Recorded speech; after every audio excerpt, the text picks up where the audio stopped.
Mr.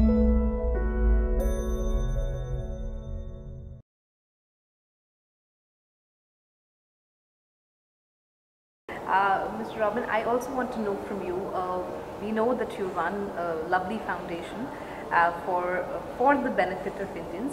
What is your association with India in terms of your interest in India, your love for India? Where does it come from? And what are you trying to achieve with this foundation? Why does it exist? Well, first of all, once an Indian, always an Indian. I'm a born Indian. I could be in any part of the world. I'm always going to call myself an Indian, right? I'm on paper, I'm a U.S. citizen, but in reality, I always think of myself as, you know, I have this. Once I'm in the U.S., I'm going to always consider myself an American citizen. But at the same time, I'm a very proud Indian who really feels for India in every way. And I'm one of those who feels that, you know, you don't have to be ashamed of something. So India, for example, has a lot of poverty. I look at it and I'm not ashamed of it. I actually feel that, look, we have it. We didn't cause it. It happened. We've been looted by the Britishers and so on over the years, and let's do something to change it. If we are so embarrassed about it, why not do something to change it? So that's basically the spirit with which I look at trying to make a difference in India from a perspective of, you know, helping the needy. I was fairly young when I discovered that basically that, you know, coffin doesn't have a pocket. You know, we think we're going to take everything away, but it doesn't happen. Materialism can only last you X amount of time, and it's not going to last you forever. So giving is something that you can actually take away with you everywhere. And I discovered that a bit early on.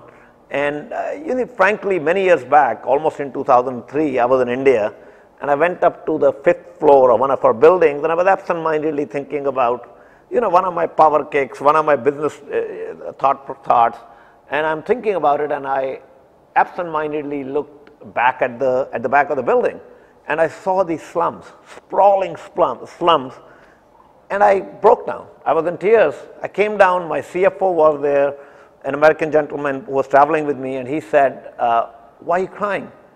You've seen slums all your life. You're an Indian. So what are you upset about?" And I told him, "Listen, I'm not upset about that I saw slums today. What I'm upset about is the slums have been here. I've been coming to this building for 3 years. I never saw it." I said, "You know why I didn't see it? Because I've lost my eyesight. I have eyes and yet I can't see."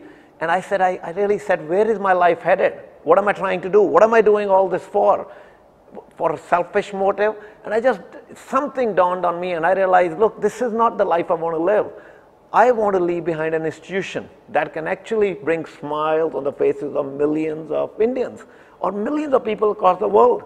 And that's where the idea of the foundation was born, and now we're focused on trying to provide education to kids all across the country. We educate thousands of kids every year in terms of their education, medical care, clothing, and so on. But we also have, you know, we are building 6,000 homes in the slums of Bhavana. We're going to change that. You know, what would have been the second largest slum in the Indian subcontinent after Dharavi is now 30% of it is not a slum anymore, because we have handed over 2,304 homes as of now, absolutely free of cost, concrete homes to the people there. And my goal is to build 6,000 homes and really remove the word slum from that region. So that's taken a life of its own for myself. So I think India is obviously very true to my heart, and I feel blessed to be born as an Indian. I feel, you know, I feel I can make a difference, not just by giving money. It's not, charity is not about money, you know. I get a lot of youth in India who comes to me. I run a Facebook page. I have like 1.2 or 1.3 million fans on it. And a lot of them are Indians, and they ask me, look, you have money. How do I contribute to charity? And I try to tell them, look, charity is not about money. Charity is all about your time, prioritizing your time. And I tell them, listen, if you just walk up to the blind school in Delhi, when you go on to the Defense Colony flyover, and there's one of the largest Helen Keller schools, Blind Relief Association, I said, walk up there. They're underprivileged blind kids who get educated there. They don't need your money. Just go once a week, spend your time, hold the hands of a blind underprivileged kid, and you're going to see the impact you will make in the life of that kid, because they care for the sense of warmth. They don't really need your money. They need your love, right? And I think that's what helping people is all about. So I feel blessed to be part of this whole movement of trying to help, and hopefully there'll be a day, maybe not in my lifetime, but there will be a day when when nobody goes hungry in any part of the world, including India.